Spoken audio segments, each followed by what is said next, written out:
जब तक भारत लोटे में पानी पीता था, कुछ परसेंटेज लोगों के पाइल्स थे, और जब से भारत के लोग गिलास में पानी पीने लगे, 30 से 40% लोगों के पाइल्स हुए। इस लाइन ने मेरे जीवन को इतना बदला और इंडियन कल्चर के ऊपर मुझे इतना गर्व हुआ। उसके बाद मेरे भीतर से जो स्पंदन आए और जो मैं इसमें लगा ना, कहो बाप रे, जीवन में ज्योमेट्री और ज्यामिति का इतना बड़ा इम्पैक्ट है। तो पूरे विश्व को ज्यामिति तो दी भारत के कल्चर ने, भारत की फिलोसफी ने दी है, भारतीय दर्शन ने दिया है, भारत के ही सिस्टम ने ज्यामिति दी है। रिसर्च करते करते करते करते करते करते फिर मैंने यंत्र देखना चालू किया।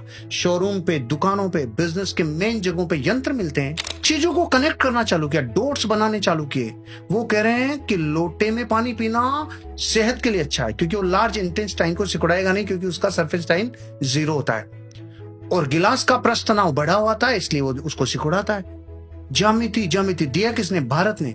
ज्यामिति मतलब क्या? ओ हो, अरे रे, कुछ तो है कनेक्शन। तो फिर ये यंत्र क्यों रखे? ज्यामिति का ही प्रकार है। फिर ये वास्तु क्या? ओ माय गॉड, कोई ना कोई रूप में ये ज्योमेट्री है। फिर ये दाब, ये ताप, ये सब कुछ तो कनेक्शन। फिर मैंने छोटी छोटी चीजों पे ध्यान देना चालू किया। मैंने कहा, भारत की माँ 5000 साल से कह रही है बेटा बिस्तर समेटो। तो भारत का बच्चा इसलिए नहीं समेटता कि माँ वापस आके इसी में सोना है, तो मैं समेट के करूंगा क्या, ये यहीं पे रहने दो।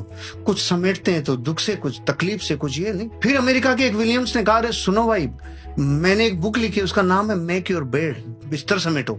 शुरू में तो 1100 रुपए में बिकी होगी। भारत के लोगों ने कहा वाह वाह, बिस्तर समेटो पे बुक आ गई। हाँ, उसने कुछ तो भारत से कनेक्शन होगा, उसने भारत के कल्चर को रिसर्च किया होगा। उसने अपनी किताब के मर्म में जब बताया, मेरा दिल इतना बड़ा हुआ रे कि भारत के कल्चर ने क्या दिया। उसने कहा, जब भी कोई इंसान अपने जीवन में अपने दिन की शुरुआत डेली किसी एक टास्क को कंप्लीट करके करता है, उसके जीवन की सारी टास्क कंप्लीट होती है। ओहो, भारत में जिन्होंने सुना उन्होंने तालियां बजाई। मैंने कहा 5000 साल से माँ कह रही थी।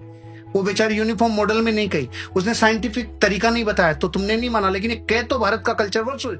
इसका मतलब फिर उसके बाद में मैंने देखा, भारत का हर कस्टम, हर कल्चर, हर छोटी छोटी प्रथा, हर एक घटना के पीछे कारण है। रिसर्च इतनी तेज गति से लगाई कि भारत में एक माँ, एक दादी नानी जो नजर उतार रही है, वो भी अनसाइंटिफिकली नहीं है, वो भी अतार्किक नहीं है, इलॉजिकल नहीं है। उसके पीछे भी आपके शरीर में जो सूक्ष्म हो रहा है, जिसे अग्नि स्नान कराने से वो एनर्जी नष्ट होती है।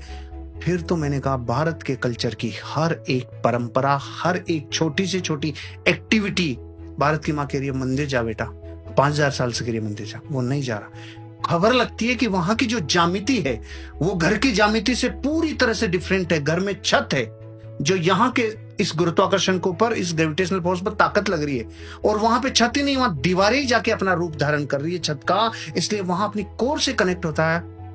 मैंने ये एक बात में 2 मिनट लगा दी कि भारत का एक सिखाया हुआ लेसन पूरे विश्व ने अलग अलग तरीके से सीखा है, ज्यामिति क्या है। तो अगर मैं आपको ये केवल एक कल्चर, एक इंडियन कल्चर की ज्यामिति को उठा के ये 10 एग्जाम्पल दिया, तो भारत की छोटी छोटी परंपराएं, प्रथाएं और कस्टम्स, इनका कितना गहरा संबंध है आपके जीवन से। दिवाली पे पहले आंगन होते थे और अपन बाहर आकृतियां बनाते थे, याद है ना आपको? आंगन ही खत्म हो गए तो आकृतियां कहां रहेगी? वो हर आकृति किसी न किसी शुभ यंत्र को रिप्रेजेंट करती थी, हर आकृति कुछ आकर्षित करती थी। आज भी आप पान के पत्ते को भरी हुई बाल्टी में, पानी की बाल्टी में पटक दो, उसका डंठल नॉर्थ में जाता है। इसका मतलब वनस्पति प्रकृति को कनेक्शन करती है। रुद्राक्ष को बिस्तरों पे, फैले हुए बिस्तरों पे लटका के देखते हैं, एंटी क्लॉकवाइज मूव करता है। अगर सही समेटे हुए बिस्तरों पे लटकाते हैं, क्लॉकवाइज मूव करता है। और वनस्पति जीवित है, ये स्पंदन को पकड़ रही है, यही ज्यामिति को पकड़ रही है। मैंने तो अभी एक ही बोला राहुल जी, ज्यामिति। अगर भारत के हर कल्चर के ऊपर अपन बात करें तो घंटों लग जाएंगे।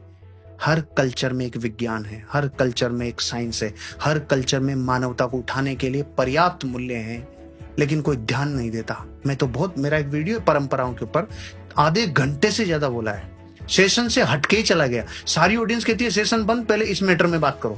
तो मुझे पूछते चले गए भूत है क्या, मुझे पूछते चले गए ठीकरी का क्या रोल है, वो चौराहे में क्या फर्क पड़ता है, यहां तक चले गए एक एक चीज के ऊपर। ये बिल्ली का चक्कर क्या है जो रास्ता काट रही है, ये क्या है, ये घोयरा काट रहा है तो क्या है, ये नेवला काट रहा है तो क्या है। मैंने तो इस पे पूरे प्राणों से, जहां से जो मिला जीवन में, उसे खुद ने कलेक्ट किया। अपनी जितनी मेरी बुद्धि और विवेक है उनसे मैं साइंस तक पहुंच पाया। भारत का कोई भी कल्चर कोई भी कल्चर अधूरा नहीं है, वो किसी न किसी चीज को सैद्धांतिक रूप से साबित करता है।